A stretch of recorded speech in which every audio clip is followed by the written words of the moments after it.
کون سا غریب ہے جو مسجد ننگے پاؤں جاتا ہو؟ لوگوں نے تو 3 قسم کی چپلیں رکھی ہوئی ہیں، ایک مسجد جانے کی علیحدہ ہے، گھر پہننے کی علیحدہ ہے، شادی بیاہ پہ جانے کی چپل علیحدہ ہے۔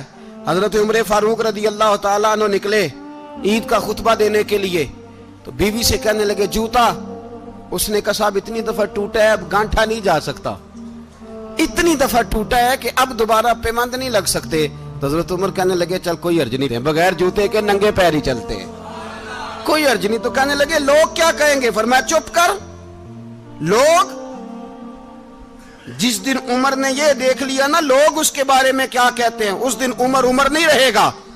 تو کہا پھر آپ کا نظریہ کیا ہے؟ فرمایا میرا نظریہ یہ ہے کہ رب رسول میرے بارے میں کیا کہتے ہیں، لوگوں کا کیا ہے؟ لوگ کل کسی کے بارے میں کچھ کہتے ہیں اور پرسوں کچھ کہتے ہیں، میرا نظریہ یہ ہے کہ رب رسول میرے بارے میں ننگے پیر عمر جا رہے ہیں۔ کون جی؟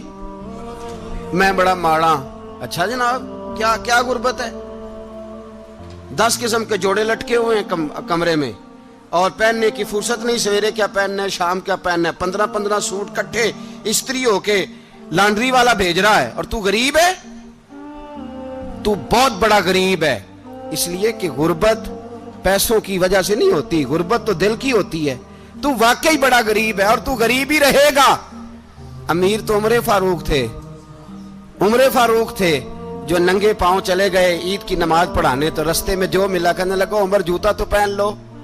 فرمایا تمہیں عمر کا جوتا نہ پہننے کا نقص تو نظر آیا ہے، کوئی حرج نہیں، اگر عمر کو کبھی بتانا ہوا تو وہ والا نقص بتانا جو عمر کی سیرت میں پیدا ہو، کردار میں پیدا ہو، وہ والا نقص بتانا، یہ چھوڑو جوتے آتے جاتے رہتے۔ ننگے پاؤں گئے، پاؤں دھوئے، نماز پڑھائی، لوٹ آئے۔ او بھائی یہاں تو ہمارا بناؤ سنگار اترنا، جتنی توجہ کپڑوں کی طرف ہے اتنی توجہ کبھی ہماری علم کی طرف ہوتی نا، جتنا ذوق شوق ہمارا بناؤ سنگار کی جانب ہے، اتنا بناؤ سنگار کبھی ہمارا اخلاقیات کی جانب ہوتا تو معاملات بڑی حد تک سنورے ہوئے ہوتے۔ حضرت سیدنا فاروق اعظم رضی اللہ تعالی اپنی زندگی کو ترتیب دیا، ایک دن بھی خلافت نہیں مانگی اللہ سے۔ حضرت عوف بن مالک اشجعی ایک صحابی ہیں، حضرت عوف بن مالک رضی اللہ تعالیٰ عنہ فرماتے ہیں کہ جناب ابو بکر صدیق کا زمانہ تھا تو میں نے خواب دیکھا، میں نے خواب میں جناب عمر کو دیکھا، اور میں نے دیکھا کہ کوئی کہنے والا کہہ رہا ہے کہ عمر وہ ہے کہ اللہ کے رستے میں کوئی اسے جتنا مرضی برا بھلا کہے یہ پرواہ نہیں کرتا۔ کس کے رستے میں؟ بولے سارے۔ اس کا مطلب ہے اللہ کے رستے میں لوگ برا بھلا بھی، قرآن مجید نے کہا وَلَا يَخَافُونَ لَوْمَةَ لَائِمٍ، کچھ لوگ ایسے ہیں جو برا بھلا کہنے والوں کی پرواہ نہیں کرتے۔ آپ یقین کریں اگر پرواہ شروع ہو جائے نا تو دین کا کام ختم ہو جائے، نہ کوئی تقریر کرے، نہ کوئی تدریس کرے، نہ کوئی پیری مریدی کرے، ختم ہو جائے اگر باتوں کی پرواہ ہو۔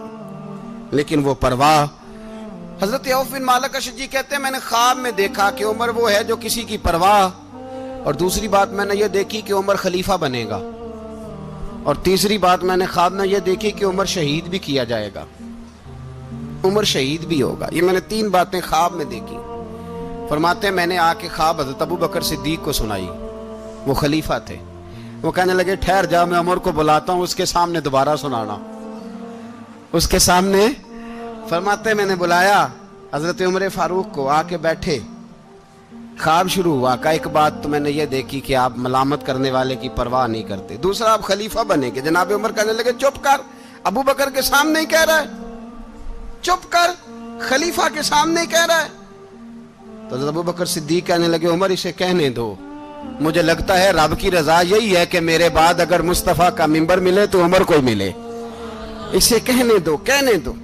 یار یہاں تو لوگ ڈینگے مارتے ہیں، یہاں تو لوگ دعوے کرتے ہیں میرے سامنے فلانے کو بھی بٹھاؤ، فلانے کو بھی بٹھاؤ، اس کو کیا پتا، اس کو کیا پتا، یہ تو بڑکے مارنے کا دور ہے۔ حضرت عمر رضی اللہ تعالیٰ عنہ کو تیسری بات کہی، حضرت عوف بن مالک نے کہا آپ شہید کیے جائیں گے، میں نے خواب دیکھی ہے۔ نیک لوگوں کے خواب بڑی حد تک سچے ہوتے ہیں۔ کہا میں نے خواب دیکھی ہے۔ تو حضرت عمر کہنے لگے شہید تو دلیر لوگ ہوتے ہیں، شہید تو دلیر، جسے سارا زمانہ دلیر کہہ رہا ہے وہ اپنے بارے میں کیا کہہ رہے ہیں؟ کہتے ہیں شہید تو بتلے، میں تو کاہل سا آدمی ہوں، سست آدمی ہوں، میں تو اتنا کام ہی نہیں کرتا، تو یہ خواب تو نے جو دیکھا ہے نا پھر سے دیکھنا۔ تو ابو بکر صدیق فرمانے لگے عاجزی نہ کر، انکساری نہ کر، تو جو کہہ رہا ہے ٹھیک کہہ رہا ہے، لیکن مجھے سن کے شکر بھی ہوا ہے اور افسوس بھی ہوا ہے۔ افسوس اس بات کا کہ تیرے جیسا بتلے عظیم چلا جائے گا، اور شکر اس بات کا کہ رب تجھے زندگی بھی اعزاز والی دے گا، اور شہادت کی موت دے کے اللہ تجھے موت بھی عزت والی عطا فرمائے گا۔ اللہ موت بھی تجھے عزت والی دے گا، تجھے کاہلوں جیسی موت اللہ۔ حضرت فاروق اعظم رضی اللہ، او بھائی یہاں تو اس زمانے کا سب سے بڑا مسئلہ پروٹوکول ہے۔ لوگوں پتہ ہوتا ہے کامل پیر ہے، کامل مرشد ہے، لوگ نہیں جاتے۔ میں کسی کا مرید ہو جاؤں، میرا پروٹوکول کدھر گیا؟ پتہ ہوتا ہے یہ کامل استاد ہے، میں اس کے پاس بیٹھوں گا تو میری تربیت کرے گا، لیکن لوگ شاگرد نہیں بنتے۔ میں کدھر گئی؟ یہ پروٹوکول کی مصیبت ہے نا، اس نے بڑے بڑے لوگ زیرو کر دیے، بڑے بڑے لوگ۔ اور یہ مت سمجھے کہ آپ کا وزیر اعظم پروٹوکول لیتا ہے یا آپ کا صدر پروٹوکول، وزراء، ایسی کوئی بات نہیں۔ ہم چھوٹے طبقے سے لے کر بڑے سارے پروٹوکول کے قائل ہیں۔ ہمارا تو داماد بھی کہتا ہے کہ مجھے پوچھا نہیں میں تمہارے گھر کیوں آؤں۔ ہمارا تو بھائی ہر شخص اعلان کرتا ہے پروٹوکول کا، فلانے نے عزت نہیں دی تو واپس آ جاؤ، فلانے نے سلوٹ نہیں کیا تو واپس آ جاؤ۔ لوگ جہاں سلوٹ کرنا چاہیے وہاں بھی سلوٹ کرانے کے قائل ہیں۔ پر حضرت عمر رضی اللہ تعالی، حضرت عمر کی سادگی اور پھر جناب عمر کی عاجزی، جب انسان اپنے اوپر سوار کر لیتا ہے نا، سوار کر لیتا ہے، میں بدکار پرانا خادم، کسے در ملی نٹ ہوئی، تے واصف یار نے نظر جو کی تھی تے واصف ہی۔ میں اکثر سوچتا ہوں حضور نے جہاں بھی کہا نا، فرمایا میرے بعد نبی ہوتے تو خطاب کے بیٹے عمر ہوتے۔ حضور نے فرمایا عمر جس رستے سے جاتا ہے شیطان وہ رستہ بدل جاتا ہے۔ نبی پاک صلی اللہ علیہ وسلم نے فرمایا میرا عمر وہ ہے کہ اس کی زبان پر حق جاری ہے۔ حضور علیہ السلام نے فرمایا 950 سال حضرت جبریل میرے عمر کی شان بیان کریں تو ان کی عظمت ختم نہیں ہوتی۔ 950 سال جبریل عظمت بیان کرے تو ختم نہیں ہوتی۔ یہ بات ہے حضرت عمر کی، اور فرمایا عمر ابو بکر کی نیکیوں میں سے ایک نیکی ہے، یہ شان ہے اب عمر فاروق رضی اللہ تعالیٰ عنہ کی۔ حضور نے فرمایا میرے بعد نبی ہوتے تو عمر ہوتے، جس گلی سے عمر آئے شیطان رستہ بدل جائے۔ میرے عمر فاروق کی شان 950 سال بیان ہو تو ختم نہ ہو۔ عمر کی زبان پر اللہ حق بیان کرتا ہے، جو عمر کہتا ہے وہی رب کر دیتا ہے۔ حضور ساری زندگی فضیلتیں بیان کرتے رہے، عمر جواب میں کیا کہتے ہیں؟ کوئی بتائے نا کہ یہ والی حدیثیں کبھی عمر نے بھی روایت کی ہوں کہ حضور نے میرے بارے میں یہ کہا ہے۔ یہ روایتیں وہ روایت نہیں کرتے، ان سے جب لوگ کہتے عمر تیری بڑی بات ہے تو عمر رو پڑتے، کہتے میں تو اونٹ چرانے والے باپ کا بیٹا ہوں، میں تو اونٹ چرانے والے باپ کا بیٹا، اونٹ چرا۔ اس سے آگے عمر گئے ہی نہیں ساری زندگی، اس سے آگے لفظ ہی نہیں ادا کی۔ اور میں تو بھائی اونٹ چرانے والا، میرا باپ تو اونٹ چرایا کرتا تھا، 10 اونٹ تھے، میری ڈیوٹی ہوتی تھی، سنبھالے نہیں جاتے تھے، ابا ڈنڈوں سے مارتا تھا۔ ساری زندگی عمر حج کرنے گئے، ایک خشک تنا کھجور کا عمر فاروق رضی اللہ تعالیٰ عنہ نے اس کو اپنے کلاوے میں لیا، رونے لگے۔ لوگوں نے کہا عمر کیا ہوا؟ فرمانے لگے یہاں میں اونٹ چرایا کرتا تھا، یہاں میں اونٹ چراتا تھا، 10 اونٹ سنبھالے نہیں جاتے تھے۔ دیکھو رسول اللہ کی شان، آج ساری امت چلانے کا طریقہ عطا فرما دیا ہے، ساری نظریے سے پیار۔ یار پیسہ کس کو برا لگتا ہے؟ آپ جس آدمی کی 50 کروڑ کی پراپرٹی ہے اس کو پوچھیں سب سے غریب، آپ کو وہی نظر آئے گا، وہ کہے گا میں ٹائٹ ہوں۔ حالات بڑے، میں کئی باری پوچھے انہوں نے، میں کہتا ترجمہ بھی 10 چھڑوں کی، ہمیں تو سمجھ نہیں آتی، اور ٹائٹ حالات کون سے ہوتے ہیں جی؟ جس آدمی کا کروڑوں میں کاروبار ہے نا، اس کو آپ چھیڑے وہ رونے لگ جائے گا، رونے۔ تو کئی میں نے ایسے دیکھے ہیں کرائے کا مکان ہے، ان سے پوچھے صاحب کیا حال ہے، تو کہتے ہیں جتنی اللہ نے شان والی زندگی ہمیں عطا کی ہے کسی کو نہیں دی ہوئی۔ اس کا مطلب ہے خوشی بھی یہی ہے اور غم بھی یہی ہے، اندر سے خوشی ہے، اندر سے ہی۔ تو نے اگر راضی رہنا ہے تو ادھر سے رہنا ہے، ناراض رہنا ہے تو بس اپنے آپ کو خوش رکھے گا تو ہو جائے گا۔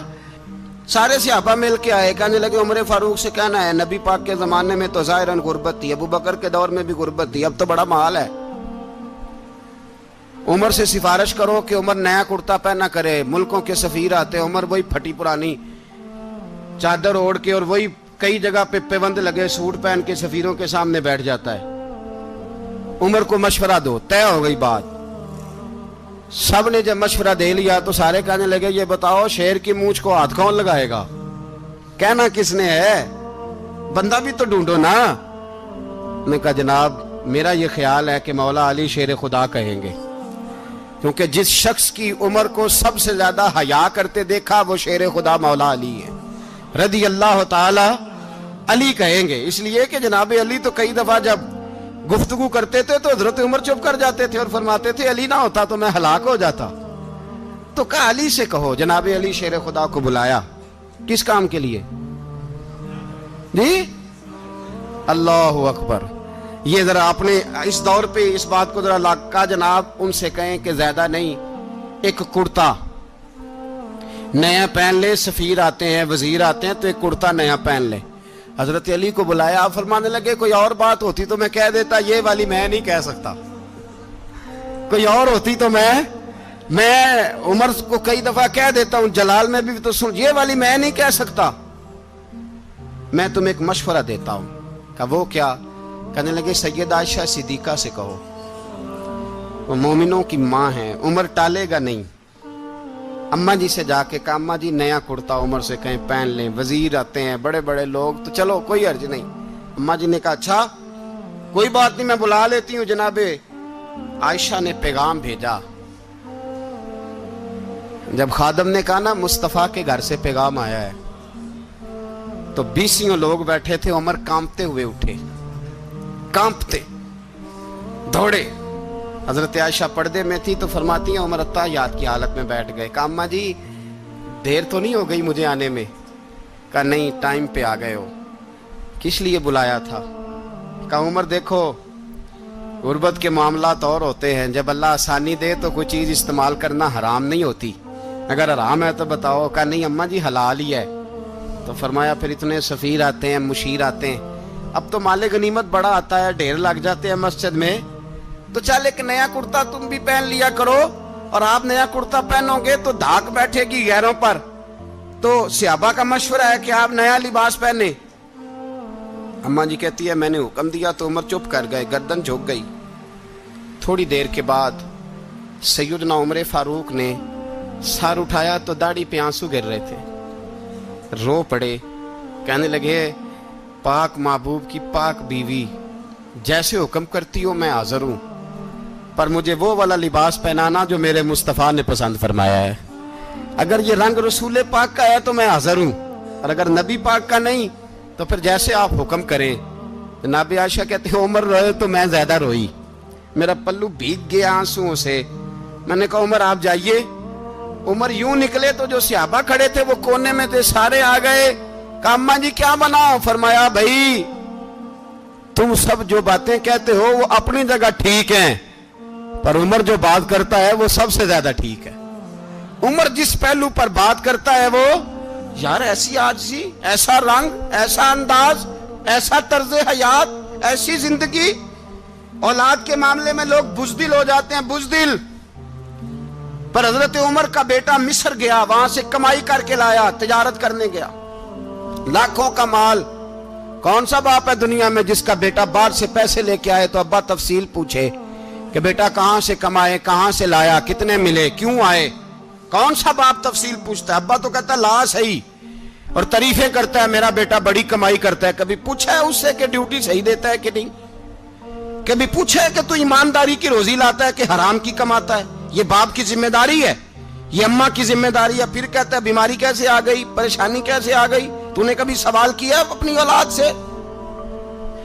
حضرت عمر فاروق رضی اللہ تعالیٰ عنہ کا بیٹا مصر سے پیسے کما کے لایا تو جناب عمر نے بلایا، فرمایا بیٹے اتنی تو تیرے پاس راس ہی نہیں تھی، تھوڑے سے تو پیسے لے کے گیا تھا، اتنی کمائی کیسے ہو گئی؟ اتنے تو پیسے نہیں تھے صاحب، کہاں سے کمائی لائے؟ اس نے کہا ابا جی وہ جو میرے چچا ہے نا مصر کے گورنر، آپ کے دوست، انہوں نے میری مدد کی ہے. فرمایا جتنے لوگ گئے تھے سب کی ہے مدد اس نے؟ کہا نہیں صرف میری کی. فرمایا تیری کیوں کی؟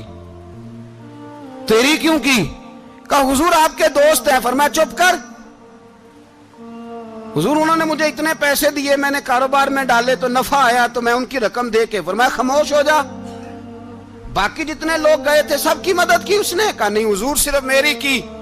فرمایا اس نے تیری مدد نہیں کی, اس نے خلیفہ کے بیٹے کی مدد کی, اس لیے کہ وہ خلیفہ کو اپنے حق میں نرم کر سکے. فرمایا آدھا مال تیرا ہے, آدھا مال غنیمت کا ہے, مال خزانہ کا ہے, مسلمانوں کا ہے, اس لیے کہ تو جو وہاں سے مال کما کے لایا ہے وہ اپنے باپ کے خلیفہ ہونے کی وجہ سے کما کے لایا ہے, لہذا رکھ ادھر. یہاں کہتے ہیں کدھر سے آیا, کیسے آیا, کون سا حساب دیں, کیا کریں؟ او بھائی حضرت عمر رضی اللہ تعالیٰ عنہ کا اپنی اولاد کے بارے میں یہ رنگ ہے. ایک جنگ سے نا خوشبو آئی, خوشبو بڑی مہنگی ہوتی تھی, عرب میں خوشبو آج بھی بڑی مہنگی ہے, وہ زیادہ استعمال کرتے ہیں. میری باتوں کی سمجھ آ رہی ہے میرے بھائیوں؟ بڑی مہنگی خوشبو تھی. جب وہ خوشبو آئی تو حضرت عمر نے کہا, گھر میں پہلے پہنچی حضرت عمر کے, چونکہ زیادہ عورتیں استعمال کرتی تھی گھر کے اندر خوشبو, مرد بھی لگاتے تھے. حضرت عمر نے اپنی بیوی سے کہا, آپ کی زوجہ تو تھی وہ بڑی خوشبو کو پسند کرتی تھی. حضرت عمر نے اپنی زوجہ سے کہا کہ خوشبو لاؤ, میں نے ایک عورت کی ڈیوٹی لگائی ہے, وہ خوشبو تول کے نا تو حصہ برابر صحابہ میں بانٹ دے گی. تو آپ کی زوجہ کہنے لگی کسی بی بی کی ڈیوٹی لگانے کی کیا ضرورت تھی, میں جو موجود تھی میں بانٹ دیتی ہوں تول کے حصہ برابر. آپ نے فرمایا نہیں تو رہنے دے, اور فلانی بی بی بانٹے گی. کہا حضور میں نے بھی بانٹنی ہے, میرے پہ کچھ حق ہے؟ آپ نے فرمایا نہیں تو تفصیل نہ پوچھ, تو خوشبو دے دے, کوئی اور بانٹے گی. خاتون خانہ تھی نا, کہنے لگی نہیں مجھے بھی آج آپ کو بتانا ہی پڑے گا کہ کوئی جو بانٹ سکتی ہے تو میں کیوں نہیں بانٹ سکتی. زوجہ کہتی عمر نے بات کی تو میری چیخیں نکل گئی. حضرت عمر فرمانے لگے جب تو خوشبو بانٹے گی نا تیرے ہاتھوں کو بھی لگے گی, تیرے دوپٹوں کو بھی لگ جائے گی. اگر رب کریم نے مجھ سے سوال پوچھا کہ عمر خوشبو تو مسلمانوں کی تھی, تیری بیوی کے دوپٹے کو کیوں لگ گئی, تو میں اللہ کے حضور کیا جواب دوں گا؟ اگر اللہ نے یہ سوال کیا کہ تیری بیوی نے کیوں لگائی, وہ تو حصہ تھا مسلمانوں کا, تو تو نے تیری بیوی نے کیوں لگائی؟ تو فرمایا میں نہیں چاہتا کہ اللہ کے حضور مجھے اور تجھے باز پرس ہو, لہذا کسی اور کو بانٹنے دے.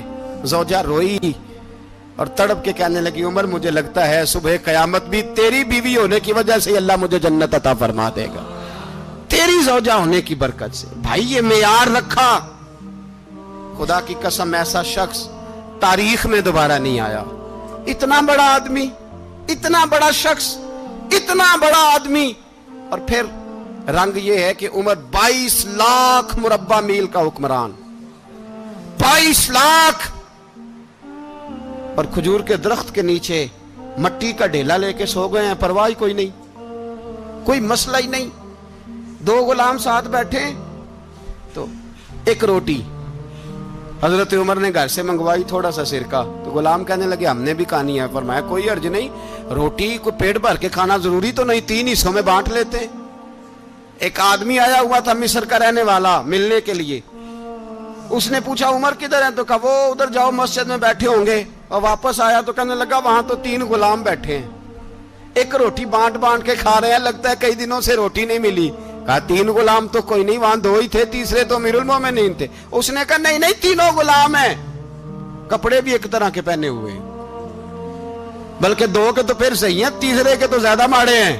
کپڑے بھی ایک طرح کے, کھانا پینا بھی ایک طرح کا, اور ان کا نشست برخاست بھی ایک طرح کی ہے, لہذا کوئی فرق نہیں. حضرت ابو ہریرہ کہتے ہیں میں لے کے آیا, اور جناب عمر کو جب میں نے کچی زمین میں تامت سمیٹ بیٹھے دیکھا تو میں رو پڑا. میں نے اس مصر سے آنے والے کو کہا تو اس کے جلوے دیکھ, اگر اس کی ذات میں اتنا حسن ہے تو محمد عربی کا مقام کیا ہوگا. یہ مقام غور ہے, مقام غور. 10 محرم کو لوگ دیگے پکائیں گے نا, نہیں پکانی ہے, کوئی بول دے نہیں, ہاں نہ نہیں کر دے, پروگرام بدلیا تو نہیں دی عید کی کہ وہ کام شروع ہویا ہے لات ٹائٹ ہونے والا. کیوں جی پکنی ہے نا دیکھیں 10 محرم کو انشاءاللہ تعالی, ہم بھی پکائیں گے انشاءاللہ, یہاں بھی پروگرام ہوگا. تو 10 محرم کو جو دیگ پکنی ہے تو ایسا نہیں ہو سکتا کہ 1 محرم کو حضرت عمر کے نام کی بھی کوئی پک جائے. اگر امام حسن حسین کے نام کی دیگیں پکے تو جو امام حسن حسین سے پیار کرنے والے ہیں، جو امام حسن حسین سے، ہم لوگوں نے بھی عجیب رٹا اپنایا ہے نا، ہم لوگ بات کا ایک پہلو دیکھتے ہیں دوسرا نہیں دیکھتے۔ حضرت امام حسن اور حسین کو بھی نبی پاک نے شہید کہا، اور جناب عمر کو بھی رسول اللہ نے خود شہید فرمایا، فرمایا شہید ہے، خود فرمایا اپنی زبان سے کہ یہ شہید ہے، خود میرا عمر شہید ہے۔ تو ان کے نام کی دیگ نہیں پکنی چاہیے، اس طرف نہیں ہماری توجہ ہونی چاہیے۔ اور اہل بیت نبوت، یہ بات میں پہلے بھی کرتا ہوں، آج پھر کرنا ضروری سمجھتا ہوں، اہل بیت کا پیار، سن لو کان کھول کے، اہل بیت کا پیار اگر ہمیں کسی نے سکھایا ہے تو سیدنا عمر فاروق نے سکھایا ہے۔ اہل بیت نبوت کی محبت اگر کسی نے سکھائی ہے تو کس نے سکھائی ہے؟ بول کے بتائیے، حضرت عمر نے۔ اہل بیت کا پیار ہمیں حضرت عمر نے بول کر کے سکھایا ہے۔ بھائی یاد رکھیں، کسی کی طاقت نہیں تھی دم مارنے کی حضرت عمر کے سامنے، طاقت ہی نہیں تھی۔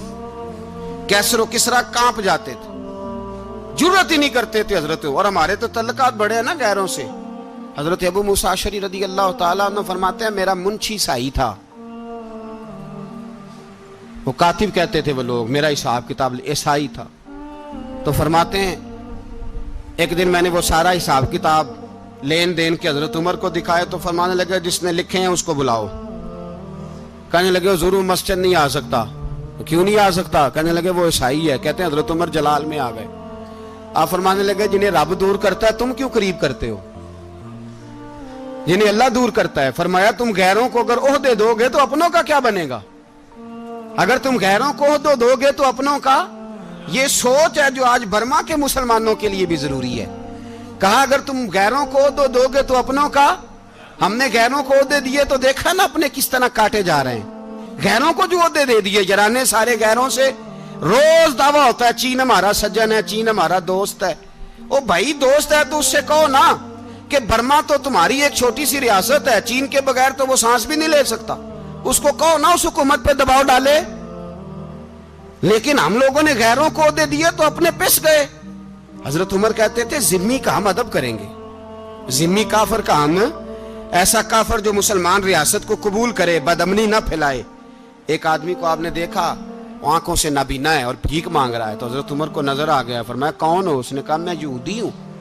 فرمایا بھیک کیوں مانگتے ہو؟ کہا جب تک تندرست تھا مسلمانوں کو جزیہ دیتا تھا، بوڑھا ہو گیا ہوں کیا کروں؟ حضرت عمر نے گھوڑے کی پشت پہ بٹھایا، کافر کو گھوڑے کی پشت پہ بٹھایا اور بٹھا کے مدینے لائے۔ حضرت علی شیر خدا وزیر خزانہ تھے، فرمایا علی اس کا وظیفہ جاری کرو۔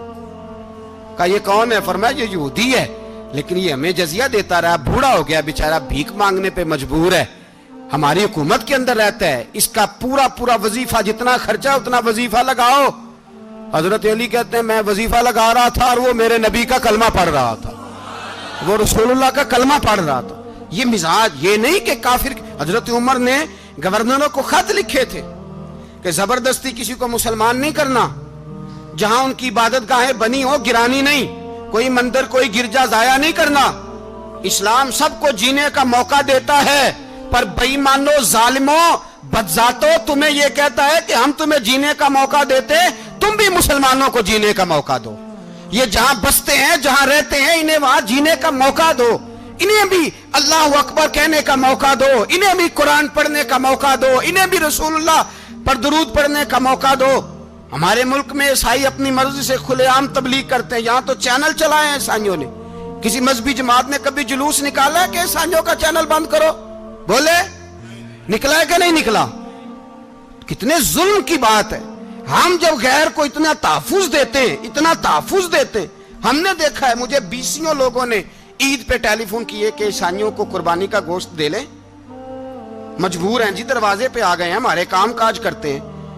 بیسیوں لوگ، عام آدمی کے دل میں ان کا اتنا جذبہ ہے، وہ مسائل کا بیان کرنا ایک علیحدہ بات، لیکن ہمارے دل کافر کے حق میں بھی نرم ہو جاتے ہیں۔ تم کس قدر زیادہ بے ایمان ہو اور کفر کس قدر زیادہ ذلیل ہو گیا ہے کہ مسلمان کے حق میں نرم ہوتا ہی نہیں۔ اور اس سے بڑے ذلیل وہ ہیں جو ان ذلیلوں کے سپورٹر ہیں، وہ کسی عرب ملک کے حکمران ہو یا کسی اور جگہ کے، وہ بڑے ذلیل ہیں جو ان ذلیلوں کے سپورٹر ہیں، جو برما کی بچیوں کے قتل پر اپنی حکومتیں چمکا رہے ہیں،